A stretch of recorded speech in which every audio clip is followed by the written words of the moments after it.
Hola, qué alegría que estés aquí.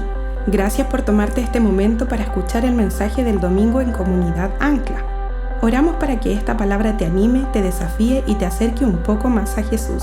Bienvenido.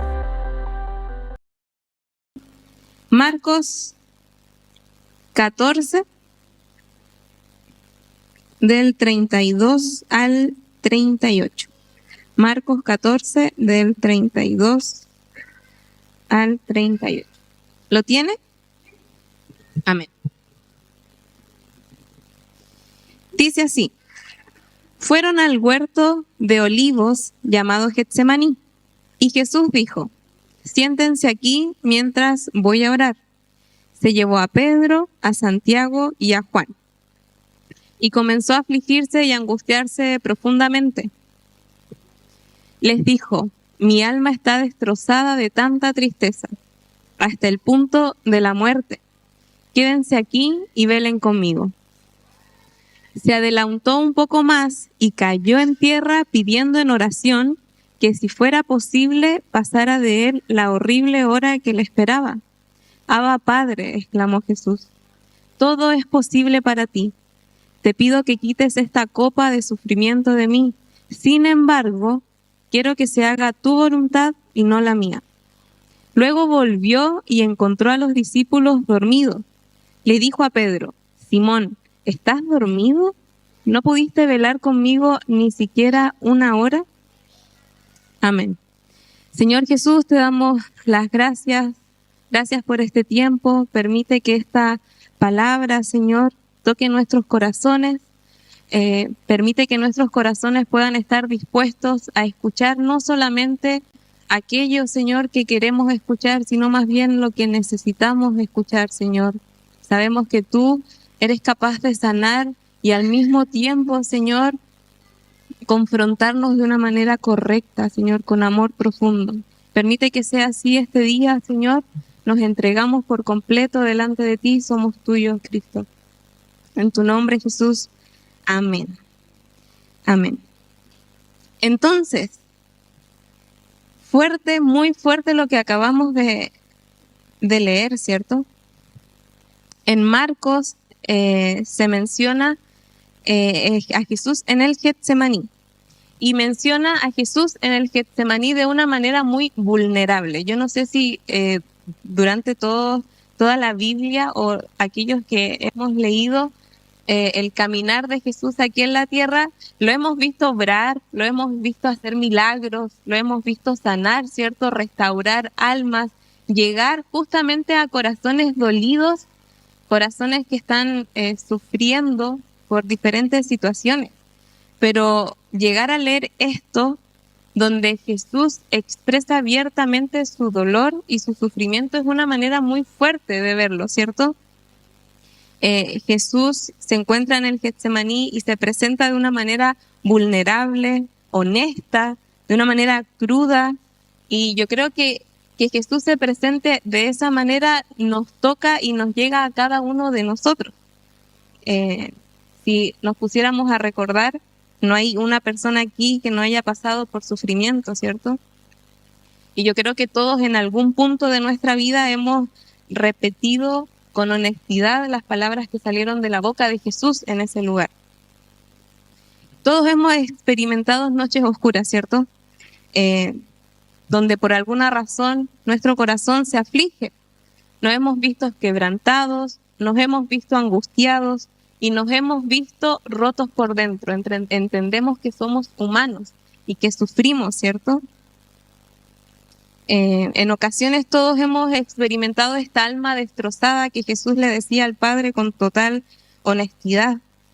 Yo no sé si te ha pasado, pero Jesús, dice la Biblia, lo que acabábamos de leer, que Él se arrodilla, cae al piso debido a la tristeza y al grande dolor que sentía por lo que se venía, ¿cierto? Y Él repite estas palabras.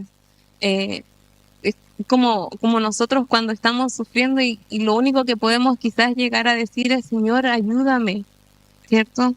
Señor, quita este dolor. Jesús, cambia esta situación por la que estoy viviendo. o quita esta enfermedad, o ayuda a tal familiar o a esta persona que quiero tanto a salir de la situación en la que está. Es algo, como les digo, que nos llega profundamente a todos, porque todos hemos experimentado un grado de sufrimiento, ya sea elevado, ya sea en menor cantidad, pero todos los que estamos aquí lo hemos experimentado. Y hay algo que nosotros debemos comprender el día de hoy. Yo quiero invitarles a que hoy puedan seguirme desde una manera de crecimiento, ¿sí? Que las palabras que puedan salir el día de hoy nos motiven, no nos desmotiven, sino que nos motiven a seguir avanzando y a seguir creciendo en Jesús, porque es justamente lo que Jesús expresa en el Getsemaní y hace la gran diferencia aún viviendo y experimentando el sufrimiento. Y es algo que tiene que hacer la diferencia en nuestras vidas, mediante este ejemplo que nos presenta nuestro Jesús. Todo lo que Jesús estaba experimentando era en el Getsemaní, ¿cierto? Yo no sé si ustedes saben un poco cómo es el significado de todo esto, pero el Getsemaní estaba o era el monte de los olivos, ¿sí? Como se menciona en otras ocasiones, que Jesús estuviese en ese lugar, en el monte de los olivos, en el Getsemaní, no es ninguna casualidad. Para Jesús todo, no hay coincidencia, ¿cierto? Todo tiene un sentido. Y un poquito de contexto. El Monte de los Olivos recibe ese nombre justamente porque estaba cubierto de olivos, ¿cierto? Y yo no sé si tú conoces el proceso o el procedimiento del olivo para convertirse en aceite, pero gracias al olivo se puede extraer esta maravillosa aceite de oliva, ¿cierto? Que cada vez está más cara en el supermercado. Todos sabemos que se extrae este aceite, ¿cierto? Pero el proceso por el cual debe pasar el olivo para convertirse en aceite no es un proceso delicado ni suave. El proceso, al contrario, el fruto tiene que ser molido, ¿sí? El fruto tiene que ser molido para luego ser pasado por una prensa. O sea, el fruto debe ser prensado para así poder extraer todo el aceite que ese fruto tenga. Y no es coincidencia que Getsemaní signifique justamente prensa de aceite, ¿sí? Jesús en ese lugar es, como podríamos decirlo, es prensado. Jesús en ese lugar es prensado tanto emocional como espiritual y como físicamente, porque notamos que Jesús en el Getsemaní, dice la Biblia, que en su momento de mayor angustia llega a botar sangre como de sudor, ¿cierto? Jesús es prensado tanto emocional como espiritual y como físicamente. Jesús en ese lugar nos deja el mayor ejemplo de honestidad, el mayor ejemplo de entrega y el mayor ejemplo de obediencia. Con Jesús nosotros entendemos que poder expresar lo que sentimos frente a Dios no nos hace menos hijos. Y es una palabra que nos alienta también. Si hoy tú estás pasando por algún dolor, por algún sufrimiento, que tú lo expreses con total honestidad delante de Dios, no te hace menos hijo. Entendemos que experimentar el sufrimiento y la angustia muchas veces es el proceso necesario para que podamos extraer ese propósito glorioso que tenemos en Cristo Jesús. Y yo sé que son palabras un poco fuertes, pero necesito que lo entendamos de esa manera. Y quizás en los momentos de esta predicación voy a decir que hay palabras un poco fuertes, pero tenemos que entender que sufrir es parte del crecimiento, ¿sí? Y es algo que quiero que entendamos el día de hoy. Sufrir es parte del crecimiento. Y dando algunos ejemplos, yo no sé si aquí todos los que son padres les pasó con sus pequeños, pero hay una edad que es desde los 3 hasta los 12 años, que los bebés o los niños ya a esa altura comienzan a experimentar un dolor en sus piernas. Yo no sé si algún a algún niño le pasó, pero comienzan a quejarse, ¿cierto? Me duelen las piernas, y como es tanto el dolor, a veces es poco, pero muchas veces llega a ser un dolor muy elevado, los papás obviamente se preocupan, ¿cierto? Entonces los llevan al doctor, los llevan a revisarlo, ¿cierto? Y ahí los papás se encuentran con algo completamente impresionante, y es que ese dolor que ellos sienten es parte del crecimiento, y literalmente se llama dolores de crecimiento. No hay ninguna otra explicación, no hay ninguna otra situación por la que el niño esté pasando por ese proceso. Dice que los músculos se fatigan por el crecimiento que está experimentando este niño o esta niña. Entonces tú como padre puedes llegar a poner compresas, a hacer masajes, etcétera, pero ese dolor va a seguir ahí por un tiempo porque es parte del crecimiento de tu hijo o de tu hija. Y la verdad es que la vida cristiana, de solamente abundancia y de solamente éxito como un sinónimo único de andar por el camino correcto, que muchas veces se nos suele presentar, carece mucho o completamente de lo que significó la cruz para Jesús. Y sí, son palabras fuertes. ¿Por qué? Porque muchas veces se nos presenta que como cristianos, cuando nuestra vida esté yendo bien o cuando estemos haciendo lo correcto, es porque hay abundancia, es porque estamos viviendo una vida de éxito, es porque todo está calmo, ¿cierto?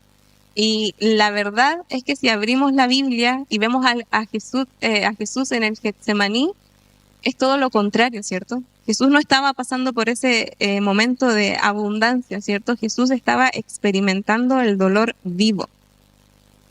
Y si no convenzo aún tu mente con esto, veamos la vida de Job, ¿cierto? ¿Quién conoce a Job? Job era un hombre justo. Si nosotros nos metiéramos en este ámbito de meritocracia, ¿cierto? Job no merecía sufrir.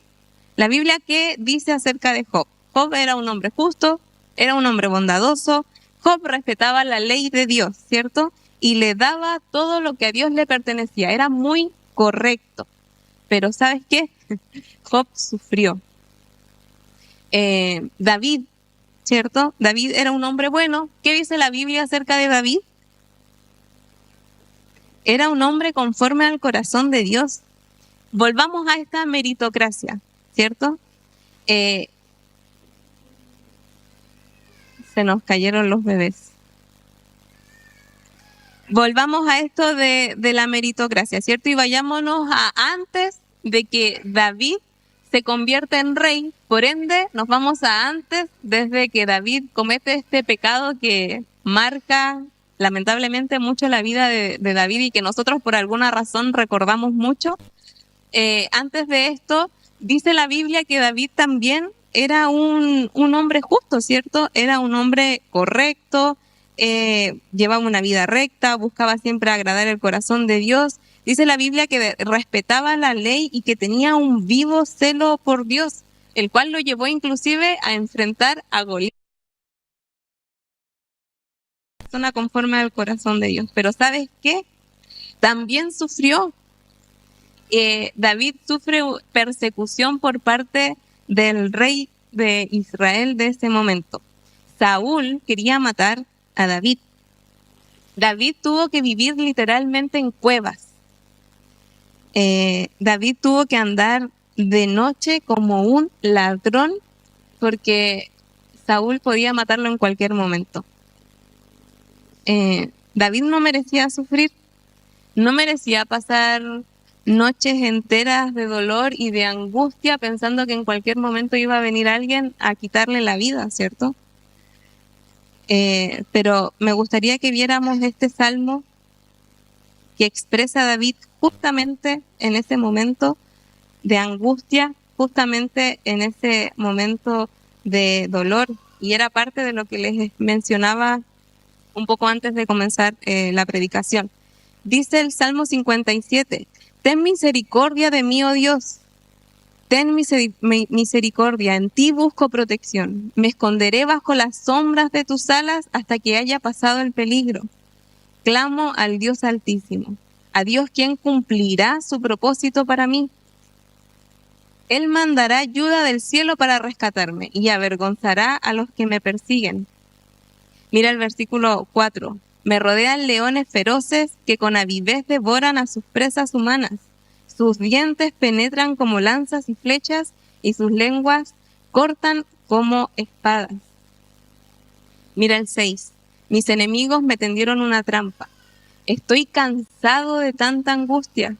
Cavaron un pozo profundo en mi camino, pero ellos mismos cayeron en la trampa. Y ahora llegamos a estos versículos maravillosos que nos enseña David. Mi corazón está confiado en ti, oh Dios. Mi corazón tiene confianza. Escucha esto, David lo estaba diciendo desde una cueva oscura, temiendo por su vida. Mi corazón está confiado en ti, mi corazón tiene confianza. Con razón puedo cantar tus alabanzas. Despiértate, corazón mío, ¿cierto?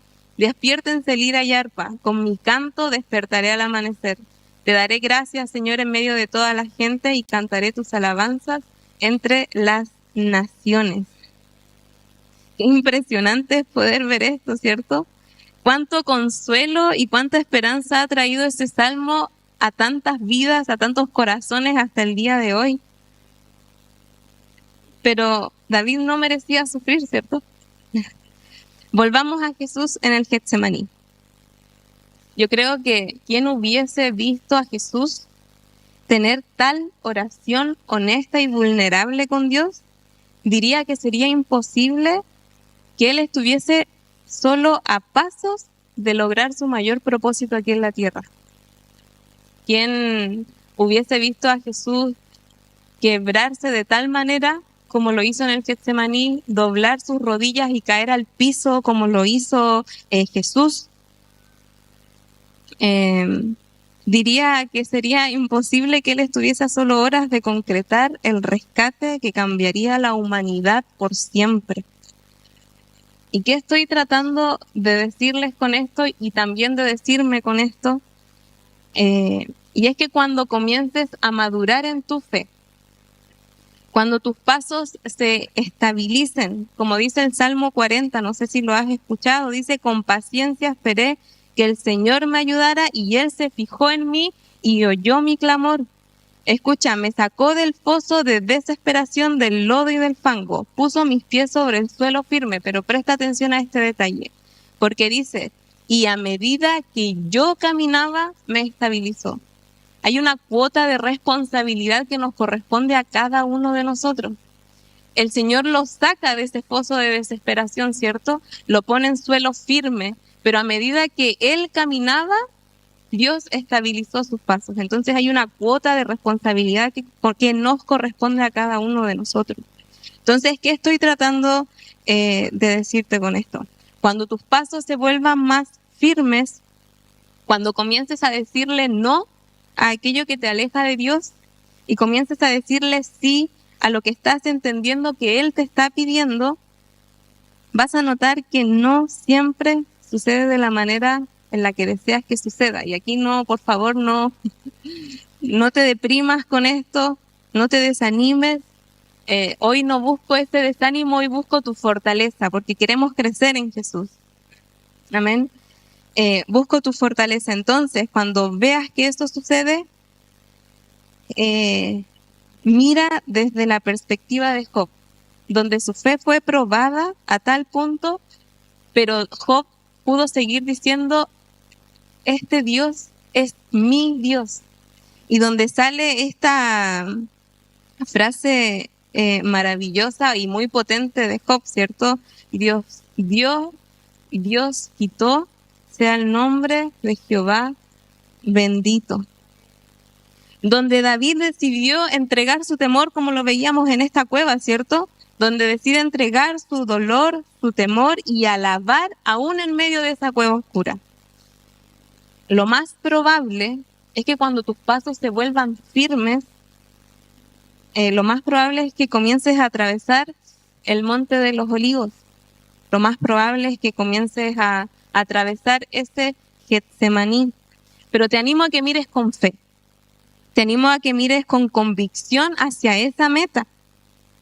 porque tienes una meta por delante, tienes un propósito por delante. Y lo más probable es que estés solo a pasos de concretar lo que Dios te está pidiendo.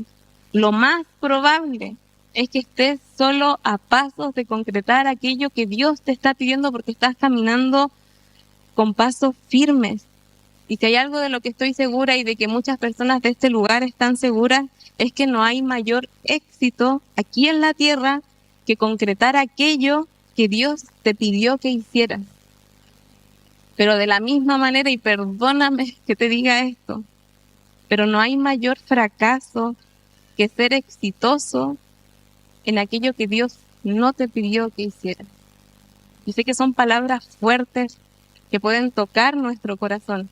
Y no me refiero a que vivas una vida amargada, ¿cierto? A que vivas una vida sin hobbies o sin hacer aquello que te apasiona, ¿cierto?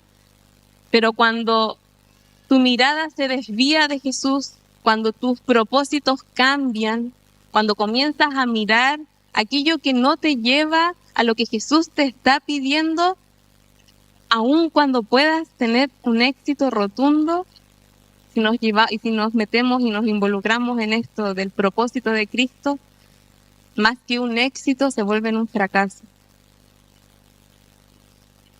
Si nos metemos profundamente en el texto que veníamos leyendo al inicio, nos vamos a encontrar con un personaje. Y ese personaje se llama Pedro. Yo sé que, pobre Pedro, hemos hablado tanto de Pedro, lo hemos puesto en tantos ejemplos, pero aprendemos mucho de él. Y me gustaría que buscáramos ahí en Marcos, vamos a leer nuevamente el capítulo 14, solamente el versículo 37, perdón. 37. Dice, luego volvió y encontró a los discípulos dormidos. Le dijo a Pedro, Simón, ¿estás dormido? ¿No pudiste velar conmigo ni siquiera una hora? Y yo les pregunto a ustedes, ¿por qué se dirige a Pedro si habían tres discípulos? ¿Se quedó Pedro solamente dormido? No, ¿cierto? Los tres se quedaron profundamente dormidos. Entonces yo les pregunto, ¿por qué se dirige a Pedro y no a los demás discípulos que estaban con él? Una buena pregunta, ¿cierto? Para responder esta pregunta es necesario que retrocedamos un poquito más y nos vayamos al mismo capítulo 14, pero desde el 27 hasta el 31.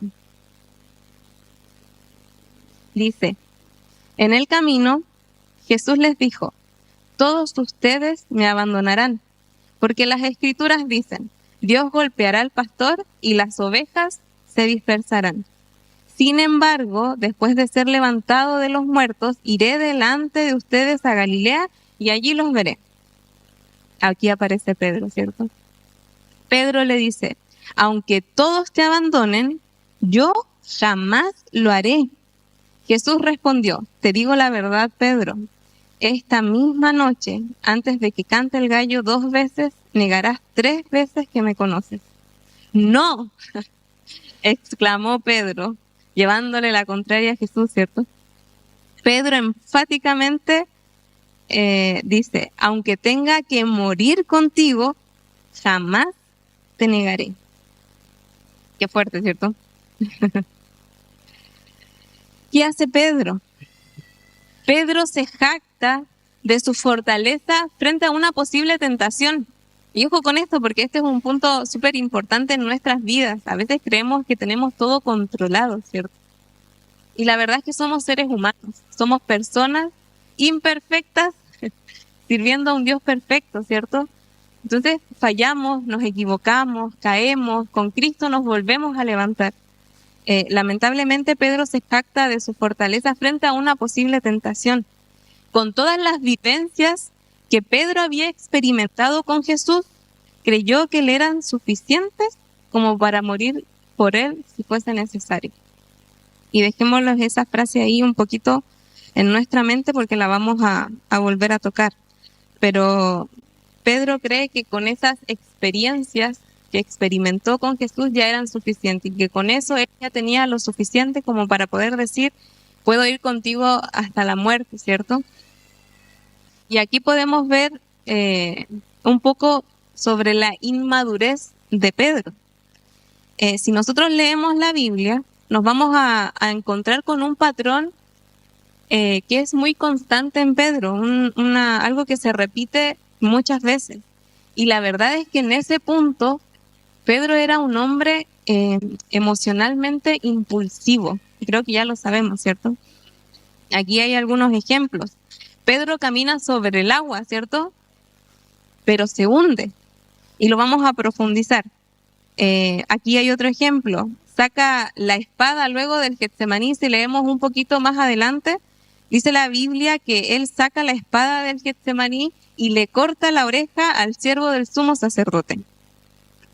Y aquí está el otro ejemplo que yo creo que nos duele a cada uno de nosotros, porque yo creo que todos hemos hecho algo así, pero Pedro promete fidelidad total a Jesús, pero luego lo niega, ¿cierto? Y yo les pregunto nuevamente, y me pregunto nuevamente, ¿nos sentimos identificados con Pedro en algún punto? ¿Hasta este momento nos llegamos a sentir identificados con Pedro? Y aquí voy con otro bloque, perdónenme. Pero una de las cosas más difíciles que el cristiano debe enfrentar es aprender a identificar las áreas de madurez espiritual. Lo vuelvo a leer. Una de las cosas más difíciles que como cristianos debemos aprender a enfrentar es a identificar las áreas de madurez, de inmadurez espiritual.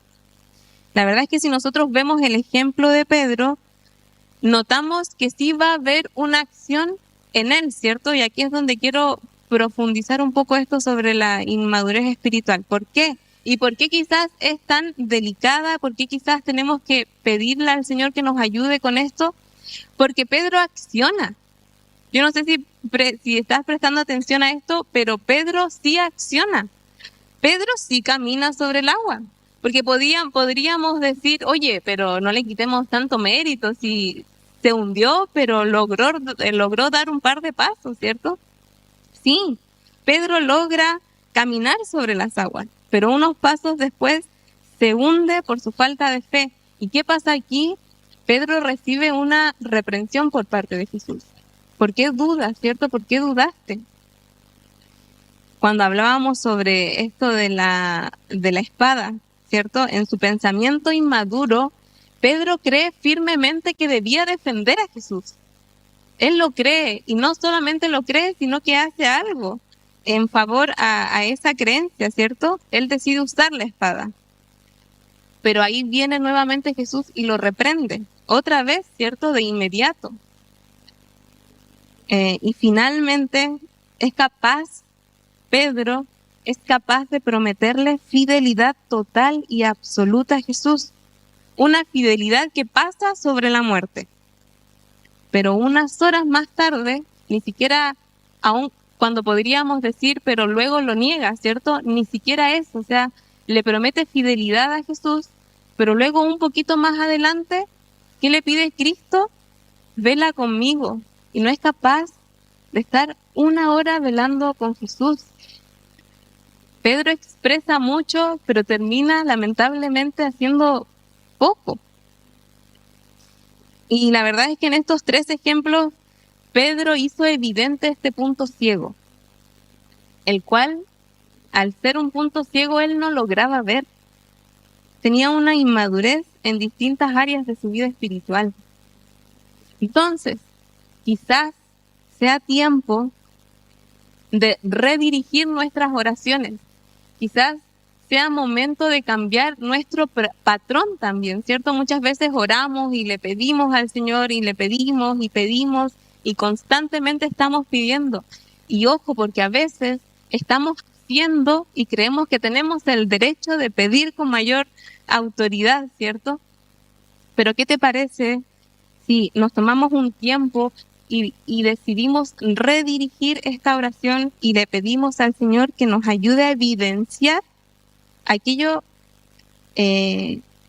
a evidenciar aquello que necesita madurar y que lamentablemente no estamos pudiendo verlo, porque Pedro no lo podía ver, ¿cierto? Entonces sería un buen momento o un buen inicio de año, ¿cierto? Poder redirigir nuestras oraciones y pedirle al Señor que nos ayude a ver todo aquello que necesita madurar y que lamentablemente nosotros no estamos pudiendo ver.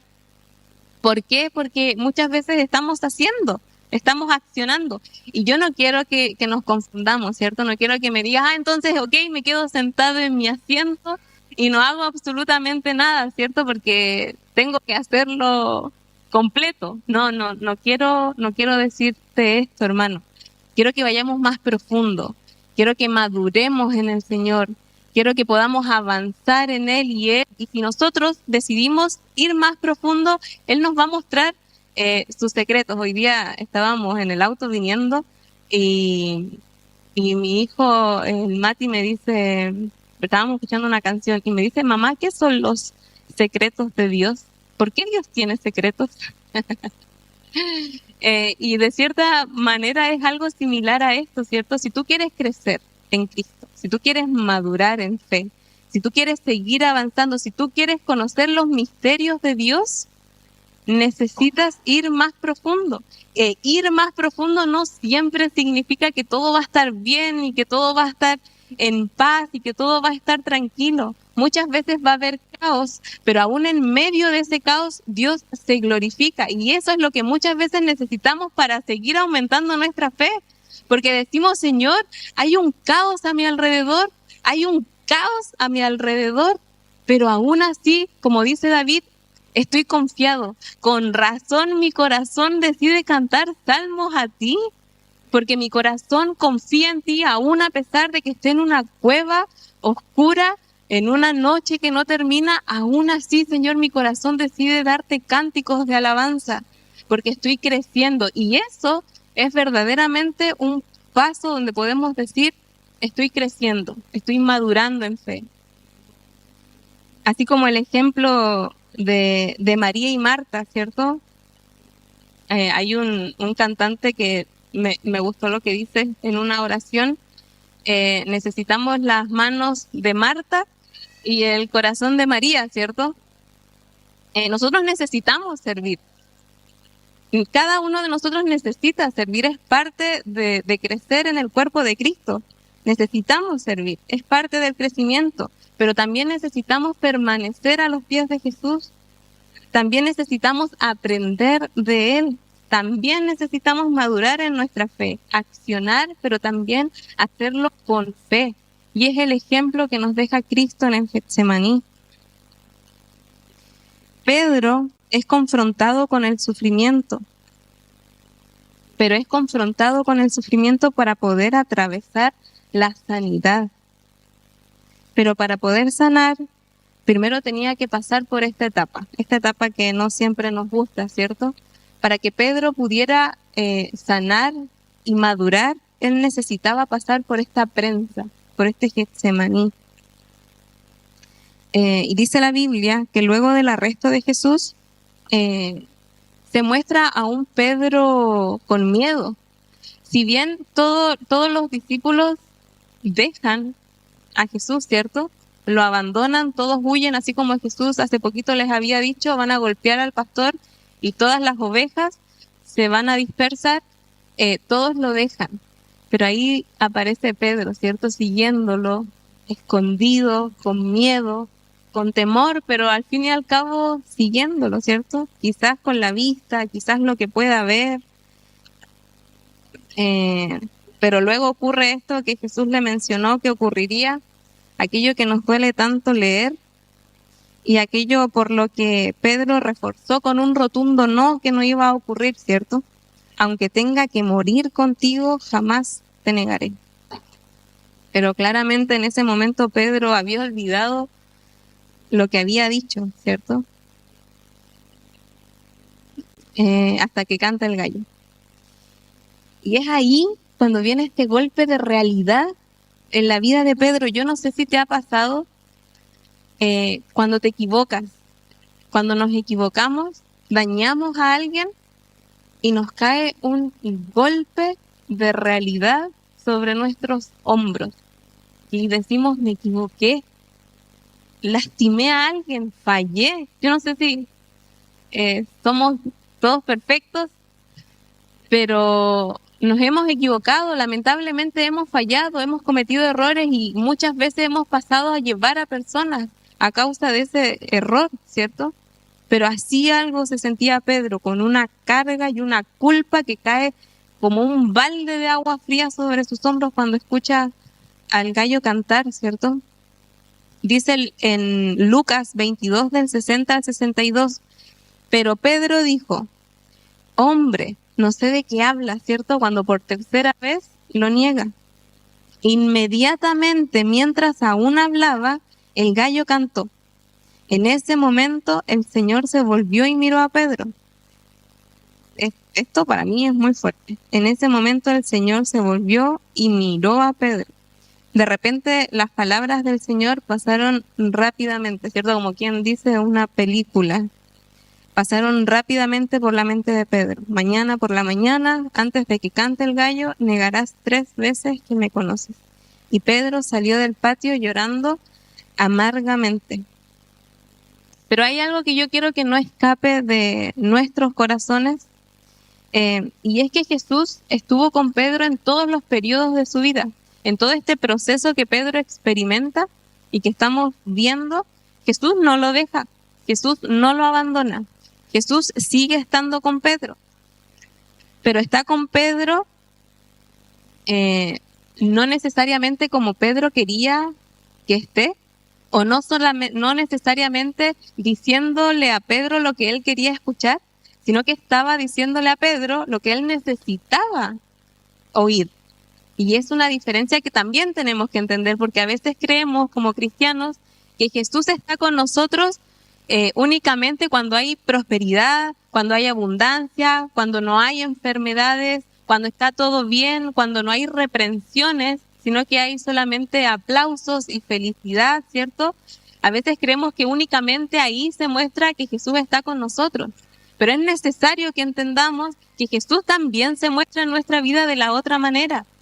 No es lo que queremos escuchar, pero sí es lo que necesitamos escuchar, porque es parte del crecimiento. Entonces, Jesús estuvo con Pedro en todos sus periodos hablando, como les decía, no necesariamente lo que Pedro quería escuchar, sino lo que él necesitaba escuchar. Pero en esta ocasión, y yo creo que es una de las ocasiones más fuertes que Pedro experimenta, no hubo palabra. Y yo me imagino a Pedro y yo digo, quizás Pedro hubiese preferido una palabra que esto, ¿cierto? Pero hay una sola mirada por parte de Cristo, una mirada que Jesús le entrega a Pedro. Y yo quiero que entiendas que esta mirada que Jesús le da a Pedro no es una mirada de reprensión, no es una mirada como lamentablemente nosotros hoy tenemos muy marcada en nuestra boca como un te lo dije. Jesús no usa esa expresión con Pedro. La mirada de Jesús hacia Pedro lo llevó a reaccionar, y presta atención a esto porque es interesante. La mirada que Jesús le da a Pedro lo lleva a reaccionar y a reconocer que había fallado, lo lleva a reconocer que se había equivocado, pero lo hace también con una mirada al mismo tiempo diciéndole, aún te amo. Jesús lo mira con esta mirada, ¿cierto?, que hace que Pedro logre entender que sí, que había fallado, pero mientras lo miraba también le decía, te sigo amando, Pedro. Y hay un personaje, me carga no saber los nombres, se llama Spurgeon, ya lo dije, no lo voy a volver a repetir. Él dice que la mirada que Jesús le da a Pedro, la mirada de Jesús, fue como una espada que atravesó el corazón de Pedro, pero fue una espada cubierta de amor. Y es exactamente lo que Jesús hace muchas veces en nuestra vida. Entonces, si queremos madurar, por favor, no te espantes, porque Él lo que busca no es dañar tu vida. Él no busca dañar tu corazón. Jesús sufrió en el Getsemaní por amor a ti, por amor a mí. ¿Cómo va a buscar dañar nuestras vidas cuando pasamos por dificultades o tiempos difíciles? Él busca que crezcamos. Él busca, y muchas veces necesitamos ser confrontados, y es la realidad. Pero luego de esto viene la sanidad de Pedro, ¿cierto? La sanidad de Pedro a través, y aún así sigue estando Jesús. Y ahora, todos nosotros sabemos que nuestra historia con Dios no va a terminar en sufrimiento. Yo, si no lo sabes, me gustaría decírtelo. Tu historia, mi historia, no va a terminar en sufrimiento. Y así es como inicia esta etapa de restauración en la vida de Pedro. Dice que cuando Jesús resucita, vemos la Biblia menciona que aparecen las mujeres, ¿cierto? No sé si recuerdas ese salmo, o sea, ese pasaje en la Biblia. Aparecen las mujeres yendo ¿a dónde? Hacia la tumba de Jesús, y la encuentran vacía, ¿cierto? Encuentran esta maravillosa noticia, la encuentran vacía. Pero ¿ven a quién? Ven a un ángel. ¿Qué les dice el ángel? Le dice, ahora vayan y cuéntenle a sus discípulos, incluido a quién, incluido a Pedro, que Jesús va delante de ustedes. Y ahora vuelvo a hacer la misma pregunta. ¿Por qué habrá mencionado a Pedro? ¿Por qué no fue solamente díganle a sus discípulos que yo iré por delante de ustedes? No, les dijo, vayan, cuéntenle a sus discípulos, incluido a Pedro, que voy delante de ustedes. Y aquí es donde Pedro comienza a experimentar su tiempo de Getsemaní, que es necesario. Recordemos aquella noche donde Pedro no pudo mantenerse despierto, ¿cierto? La acabábamos de mencionar. Pedro no pudo mantenerse despierto intercediendo junto a Jesús. Recuerda esa noche, ¿cierto? Pero esa noche no era su Getsemaní. Esa noche no era su Getsemaní. Pero hoy sí se convierte. Esta noche se vuelve su Getsemaní. Una noche volviendo a su antigua vida. Una noche llena de culpa, una noche llena de desilusión, una noche llena de desesperanza. Nos encontramos con Pedro yendo a pescar, ¿cierto? Y más encima no pudo pescar nada. A pesar de todo lo que llevaba culpa, estaba dolido, corazón roto, destrozado por dentro, decide volver a su antigua vida. Hay un caos total y aún así no logra pescar nada. Y la verdad es que nosotros muchas veces no buscamos ser restaurados. A veces lo que le estamos pidiendo a Jesús es dejar de sufrir. Y son dos cosas completamente diferentes. Si tú quieres dejar de sufrir, está bien, pídelo al Señor. Pero eso no significa y no es sinónimo de restauración. Dejar de sufrir no es sinónimo de restauración. Pero Jesús quería la restauración de Pedro. Él no quería que Pedro dejara de sufrir, él quería su restauración. Y lamentablemente Pedro lo que quería esa noche de pesca era dejar de sufrir. Él quería llenar ese vacío que llegó a experimentar, ¿cierto? Borrar ese dolor que estaba sintiendo. ¿Y cómo lo hizo? Quizás con algo que en algún momento lo hizo sentir útil. Muchas veces nos pasa a nosotros. Estamos viviendo circunstancias dolorosas y nos vamos ¿a dónde? A un lugar donde creemos que es seguro porque somos competentes, porque somos buenos en eso que hacemos, ¿cierto? Pero Jesús busca una restauración completa. Y Él busca que entendamos que dependemos de Él. En todo dependemos de Él, incluso en lo que creemos que somos competentes, ¿cierto? Dependemos de Él porque Él nos da las capacidades. Y aquí, en su momento más bajo, en el momento más bajo de Pedro, es donde Jesús lo busca para sanar su corazón. Ahí en Juan 21, versículo 7, si me ayudas a buscarlo.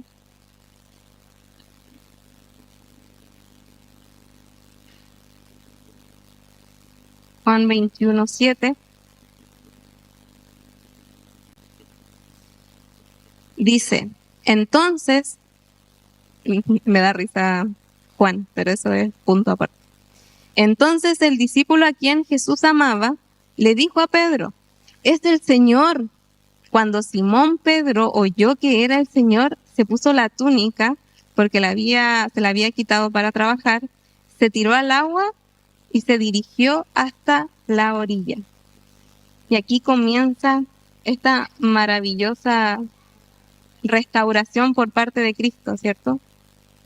Jesús no dejó de buscar la restauración de Pedro. Pero volvemos al mismo punto, ¿cierto? No como Pedro quería, sino como Pedro lo necesitaba, como Jesús sabía que lo necesitaba. Y aquí inicia todo con una palabra que a muchos no nos gusta, pero que a veces necesitamos entender, y es la palabra confrontación, ¿cierto? Y la verdad es que, haciendo un paréntesis, si nosotros reflexionamos acerca de esto, es una palabra buena que necesitamos escuchar y entender que es buena cuando la manejamos correctamente, ¿cierto? Cuando la base de todo es el amor. Una persona que busca confrontar es porque busca restaurar y sanar. Si yo busco confrontar alguna situación, algún conflicto que está pasando, es porque honestamente busco que ese conflicto se acabe, ¿cierto? Que se resuelva, que podamos sanar, que podamos restaurar y podamos seguir creciendo juntos. Ese es el propósito de la confrontación. Entonces Jesús necesitaba confrontar a Pedro porque quería que Pedro siguiera creciendo y avanzando. Entonces aquí viene esta palabra de la confrontación. Y es algo que necesitamos en ocasiones necesitamos ser confrontados para reaccionar y para dar pasos de fe en nuestra restauración. Y aquí viene este diálogo que yo sé que muchos conocemos, y que es este famoso diálogo de Simón, hijo de Juan, ¿me amas? No sé si lo recuerdas. Este momento se trata de un momento concreto de perdón divino. Es un momento lleno de perdón divino hacia Pedro. ¿Por qué es cierto? Porque si lo recuerdas, Pedro niega a Jesús 3 veces, ¿cierto? ¿Y qué hace Jesús? Le pregunta 3 veces si lo ama. Pero Jesús confirma a Pedro en esas 3 veces. Jesús confirma a Pedro 3 veces en su papel como líder de la iglesia. Jesús, en pocas palabras, le estaba diciendo, yo te sigo amando y te encomendé a esto y sigo creyendo en ti. Quizás es curioso que no podamos ver que Jesús abiertamente nunca le dice que lo perdona, ¿cierto? Pero en vez de eso, muestra de una manera muy simple, le muestra a Pedro que la relación nunca se había roto. Para Cristo, la relación con Pedro nunca se había roto, no estaba arruinada, no estaba terminada, ¿cierto? Al menos no desde la perspectiva de Jesús, quizás sí Pedro, ¿cierto? Pero desde la perspectiva de Jesús, la relación nunca se había roto. Y este gesto indica que el amor de Dios es más grande que nuestro propio pecado personal. No importa lo grave que sea, Jesús siempre está dispuesto a amarte, ¿cierto? El amor es más fuerte, pero el pecado necesita ser confrontado. Y es una realidad también que tenemos que entender. Y hablando de Pedro, ¿cierto? Respecto a Pedro, es interesante notar en esta conversación, yo sé que quizás algunos lo hemos escuchado en otras predicaciones, pero es interesante notar algunos puntos claves de este diálogo, ¿cierto? Parte Dios, Jesús, diciéndole a Pedro, Pedro, ¿me amas más que a estos?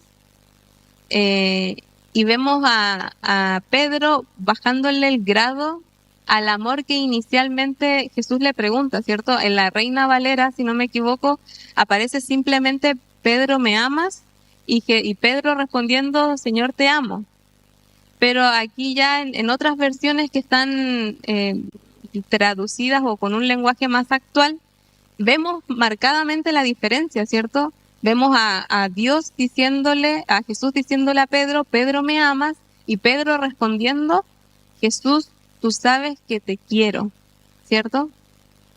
Si nosotros nos vamos al lenguaje original, vamos a encontrar que esta palabra, Pedro pudo también haberla dicho como, Jesús, tú sabes que te tengo afecto, tú sabes que te tengo en estima, pero no llegando a decir, Señor, tú sabes que te amo, ¿cierto? Y aquí se repite en este diálogo por tercera vez, pero cada vez que Pedro respondía, Jesús le decía, haz esto, ¿cierto? Le encomendaba una tarea. Entonces, ¿qué pasa con Pedro? Ya no vemos a un hombre respondiendo apresuradamente, ¿cierto? Ya no nos estamos encontrando con un Pedro que emocionalmente dice, sí, porque quizás Pedro, su antiguo Pedro hubiese dicho, sí, Señor, yo te amo, estoy dispuesto a morir por ti y estoy contigo y vamos, ¿cierto? Pero ahora vemos a un Pedro maduro, a un Pedro entendiendo el peso de sus palabras. Entonces él no se apresura a dejarse llevar por sus emociones, ¿cierto? Emocionalmente Pedro ya no era inmaduro. Ahora vemos a un Pedro maduro, consciente, sí, de su error, tomándole el peso a sus propias palabras. Porque él entendía que no estaba a la altura de esa respuesta tan concreta que Jesús le estaba diciendo, ¿cierto? Pedro necesitó de esa noche oscura para comprender que la vida de fe va más allá de momentos emocionales. ¿Por qué? Porque Pedro experimentó 3 años con Jesús de milagros, de sanidades, de ver con sus propios ojos cómo Cristo sanaba el cuerpo, pero también sanaba el alma, ¿cierto? Y Jesús, Pedro está aquí experimentando todo lo bueno por parte de Cristo, ¿cierto?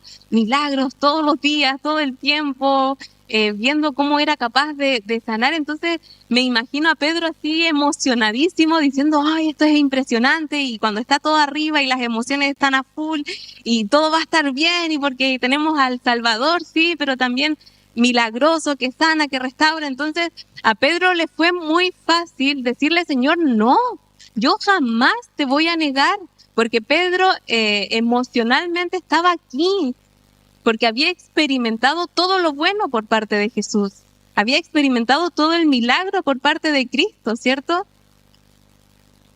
Pero ¿qué pasa ahora con este Getsemaní que Pedro logra experimentar? Él ahora entiende que hay una madurez que no lo llevó por medio de la misericordia de Cristo, no lo llevó a alejarse, sino que lo llevó a acercarse con un corazón correcto, entendiendo correctamente lo que él era, ¿cierto? Lo que Jesús era para él y lo que Pedro era, necesitaba a Jesús, porque Pedro se dio cuenta que necesitaba a Jesús más que a los peces. ¿Por qué?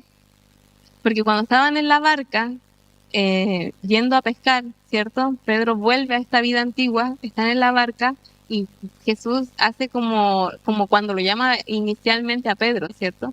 Y les dice que vuelvan a tirar la red, ¿cierto? Entonces cuando ve la red y ve que se llena de pescados y ahí Juan reconoce que era Jesús quien estaba en la orilla, a Pedro no le importó nada el milagro, ¿cierto?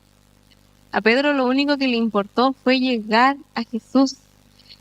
Y aún pudiendo recibir una reprensión por parte de Jesús, aún pudiendo recibir algo que quizás él no quisiera escuchar, a Pedro no le importó, él quería estar con Jesús.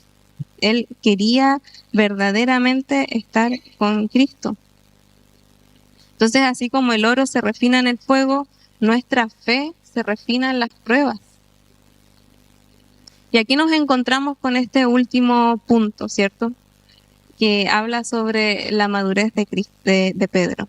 Y le voy a pedir a los músicos si me pueden ayudar. Y es que nosotros tenemos que entender que, y aquí también es algo un poco fuerte, yo sé que esta predicación no ha sido como quizás la esperaban, Yo sé que esta predicación ha sido un poco confrontacional, ¿cierto? Confrontacional porque muchas veces necesitamos esto en nuestra vida. Y la verdad es que la sanidad no es nuestro destino final. Por si pensábamos que era así, ¿cierto? La sanidad no es el destino final. Dios desea que nosotros mostremos frutos de madurez y aprendizajes de nuestros propios errores. Es hermoso ser sanados, ¿cierto? Yo no sé cuántos de aquí han experimentado la sanidad y eso renueva nuestra fe y nos hace crecer y nos hace impulsarnos aún más, seguir amando al Señor con aún más motivos, ¿cierto? Y crecer y poder avanzar en este hermoso camino con el Señor. Es hermoso ser sanados, pero esa sanidad no es el fin de tu vida. Esa sanidad es el medio para que puedas alcanzar aquello que Dios te está pidiendo que alcances. Es el paso para reaccionar y responder al amor del Señor. Acciones concretas con pasos de fe. Cada pregunta que Jesús le hizo a Pedro tenía una razón de ser. Por cada respuesta, Jesús, ¿qué hacía? Le encomendaba una tarea. Estaba sanando su corazón, pero al mismo tiempo le estaba encomendando un trabajo. Aquí no se termina, Pedro. Yo no solamente vengo a sanar tu corazón, no solamente vengo a decirte que todo está bien en nuestra relación. Yo quiero que crezcas y necesito que hagas esto por mí. Necesito que hagas esto. El fin de Pedro no era su propia sanidad, sino un instrumento para poder sanar a otros. Y díganme si en la Biblia no lo vemos. No vemos a un Pedro caminando por algún lugar y diciéndole: no tengo plata, no tengo oro, pero de lo que tengo te doy, levántate en el nombre de Jesús. Díganme si no lo hemos visto. En el libro de los Hechos, luego de cuando desciende el Espíritu Santo hacia las personas, hacia los creyentes, Pedro decide tomar un paso de fe gigantesco y decide hablar, ¿cierto? Comentábamos con Pablo, ¿qué hubiese hecho un Pedro quizás inmaduro, ¿cierto? Pero Pedro ya estaba preparado, Pedro ya estaba listo, Pedro necesitó del Getsemaní para poder levantarse delante de tantas personas y poder dar una palabra, poder entregar una predicación que marcó la expansión de la iglesia primitiva de Jerusalén. Más de 3.000 personas se convirtieron al Señor ese día. Pedro necesitó de ese momento y es lo que quiero que nosotros podamos entender el día de hoy. Así como Jesús necesitó a Dios, al Padre, en su momento más doloroso, de mayor angustia, de mayor tristeza, y así como vemos a un Pedro lanzándose al mar y llegando a la orilla para poder estar con Cristo, porque Pedro sabía que necesitaba a Jesús, me gustaría decirte que debemos entender hoy que necesitamos a Cristo, necesitamos a Jesús, necesitamos a Jesús, necesitamos a Cristo cuando la situación se pone complicada, cuando nuestra vida se pone cuesta abajo, cuando no entendemos qué está sucediendo. Necesitamos a Cristo. Pedro quería estar con Jesús más allá de ser confrontado. Él lo único que le importó en ese momento era estar cara a cara con su maestro, a quien amaba, a quien reconocía, ¿cierto? Él entendió que lo más valioso no fue volver a pescar cientos o miles de peces, ¿cierto?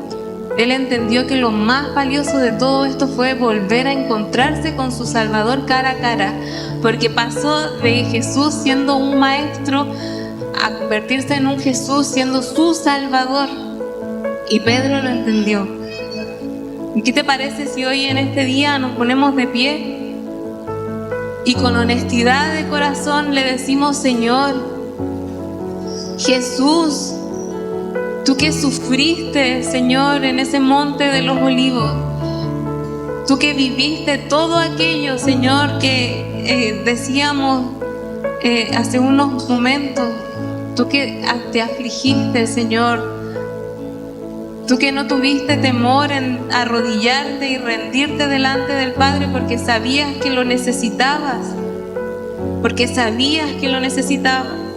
Y así como Pedro no dudó en lanzarse al mar y correr hacia la orilla para encontrarse con Cristo, porque sabía que te necesitaba, nosotros hoy, Señor, reconocemos nuestra necesidad hacia ti, Señor. Reconocemos que te necesitamos. No podemos escondernos de ti, no podemos ir hacia el lado incorrecto. Necesitamos caminar contigo, necesitamos correr a tus brazos, Señor.